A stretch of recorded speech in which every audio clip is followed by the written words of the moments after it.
Only a handful of people from my personal life know this story, but I figured since Reddit can be pretty anonymous, I'd just make a throwaway and get it off my chest one more time, because the truth is, I still might actually go to prison for this. More than 20 years ago, I used to work the overnight shift at a 24-hour gas station in a major US city. I've got my fair share of crazy stories from my time working there, but only one that still keeps me up at night, and that's the story of Big Sal. And most nights he'd waddle into the station, pay for his gas, and we'd shoot the breeze for a while. It was kind of annoying at first, being forced to conversate, but then the thing that really made me like Big Sal was when he brought me a little takeout tray of some food that his wife had made. Occasionally he'd stay so long that we'd have to pause so I could serve a customer. A guy walks in to pay for his gas, so Sal takes a step back from the register and politely apologizes to him. Guy says, "No problem." Then just as he's going through his wallet, Sal says, "Hey, don't I know you?" The guy looks up, "I don't think so." Then says something about being a business from Missouri. Sal just kind of nods for a second, then says, "What's your name?" The guy stops again, gives his nervous little chuckle, then gives some plain sounding name that I can't for the life of me remember. "Nah,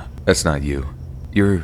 And then he says a very, very Italian-sounding name and accuses the guy of having worked with a friend of his in another large city nearby. Again, the guy denies it, acting like Sal is out of his freaking mind. Even I thought he was telling the truth, but Sal just went off like a deaf Jack Russell, and there was just no getting him back in the car, with the guy being like, "Get out of my face, I told you who I am. Now leave me alone, please, sir." "You know what? I'm sorry. You're right. You just look like an old friend of mine, and I got offended thinking you were trying to duck me. I apologize." We watch the guy walk out of the station. The second the door closes, the guy starts walking towards his car. Sal practically jumps into action.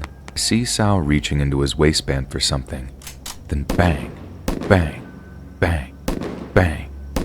I see muzzle flashes. Then the guy's windshield is shattered, and then there's silence again. Frozen into the spot, Sal, who brings me leftovers and shoots the breeze with me when we're not roasting customers, he just killed a man, and he did it right in front of me. Sal didn't even look back. He just slid the gun back into his waistband and started walking over to the guy's car. When he got there, he opened up the driver's side door, shoved over the guy's body, then got in and drove the car out of the lot. The whole thing was said and done in a matter of seconds. I'm standing there, phone in hand, wanting to call 911, but I couldn't bring myself to. All I could think of was, what if I call and he's gonna know? I couldn't have been a mafia witness, going into witness protection and all that nonsense in my early 20s. Are you kidding me? I know I should have called the cops, but I was terrified. What else do you want me to say? Big Sal had left his car at the pumps. Like, surely he'd be coming back for it, and soon, considering what he'd just done. I'm standing there at the register. Sal finally shows back up in a taxi. He has a change of clothes. His hair's still damp, and I almost choked on the amount of cologne he was wearing.